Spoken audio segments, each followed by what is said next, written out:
Hi friends, ನೋಡಿ ನೆನ್ನೆ ನಾಗರ ಮಾಡಿದ್ರು, ನಾಗರ ಪಂಚಮಿ. ಇವತ್ತು ಮರಿ ನಾಗಪ್ಪ ಅಂತ ಮಾಡಿದ್ದಾರೆ.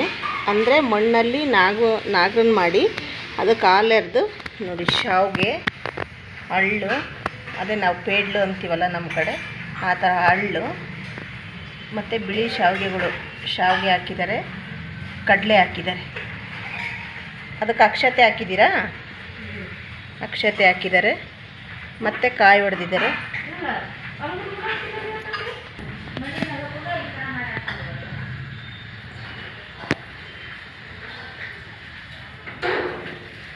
ನೋಡಿ ಹಾಲೆರೆದಿದ್ದಾರೆ. ಈ ನಾಗಪ್ಪಗೂ ಕೊಬ್ಬರಿನಾಗೆ ಬೆಲ್ಲ ಇಟ್ಟು ಹಾಲು ಹಾಕಿದ್ದಾರೆ. ನೋಡಿ ಇದನ್ನು ನೋಡಿ, ಇದನ್ನು ಮನೆ ಒಳಗೆ ಮಾಡಿದ್ದಾರೆ ಅವರು. ಇದನ್ನು ಮನೆ ಒಳಗೆ ಮಾಡಿದ್ದಾರೆ. ಮಣ್ಣು ತಂದು ಮಣ್ಣಲ್ಲಿ ಎಡೆ ಮಾಡಿ ಎಡೆಗೆ ಹಾಲು ಎರೆದಿದ್ದಾರೆ. ನೋಡಿ ಅದು ನೋಡ್ರಿ, ಹಾಲು ಹಾಕಿದ್ರೂ ನೋಡಿ ನಾಗಪ್ಪನ ಎಷ್ಟು ಚೆನ್ನಾಗಿ ಮಾಡಿದ್ದಾರೆ. ಎಡೆ ನೋಡ್ರಿ ಎಷ್ಟು ಚೆನ್ನಾಗಿದೆ. ಹಾಲು ಹಾಕಿದ್ರೂ ಅದು ಕರಗಿಲ್ಲ. ನೋಡ್ರಿ ಎಷ್ಟು ನೀಟಿದೆ ನಾಗರ. ಅದಕ್ಕೆ ಶ್ರೇಷ್ಠ ಅನ್ನೋದು. ಭಕ್ತಿ ಶ್ರದ್ಧೆ ಎಲ್ಲಿರುತ್ತಲ್ಲ ಅಲ್ಲಿ ಆ ಥರ ಆಗಲ್ಲ ನೋಡಿ ಫ್ರೆಂಡ್ಸ್.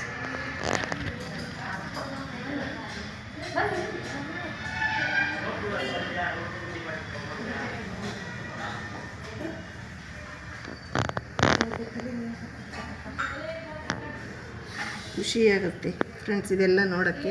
ನಮ್ಮ ಕಡೆ ನಾವು ಮಾಡಲ್ಲ, ನಾವು ಶಿರಾ ತಾಲೂಕು ನಮ್ಮದು. ನಮ್ಮ ಕಡೆ ನಾವು ಈ ಥರ ಮಾಡಲ್ಲ ಫ್ರೆಂಡ್ಸ್. ನಾವು ನೋಡಿರಿ ಎಷ್ಟು ಚೆನ್ನಾಗಿ ಮಕ್ಕಳು ಸ್ಕೂಲ್ಗೆ ಹೋಗೋದ್ರೊಳಗೆ ಮಕ್ಕಳಿಗೆ ಇದನ್ನು ಮಾಡಿ ಹಾಲು ಹಾಕ್ಸಿ ಕಳಿಸಿದ್ದಾರೆ ಅವರು. ಫ್ರೆಂಡ್ಸ್, ಈ ವಿಡಿಯೋ ಇಷ್ಟ ಆದರೆ ಲೈಕ್ ಮಾಡಿ, ಶೇರ್ ಮಾಡಿ, ಸಬ್ಸ್ಕ್ರೈಬ್ ಮಾಡಿ. Thank you.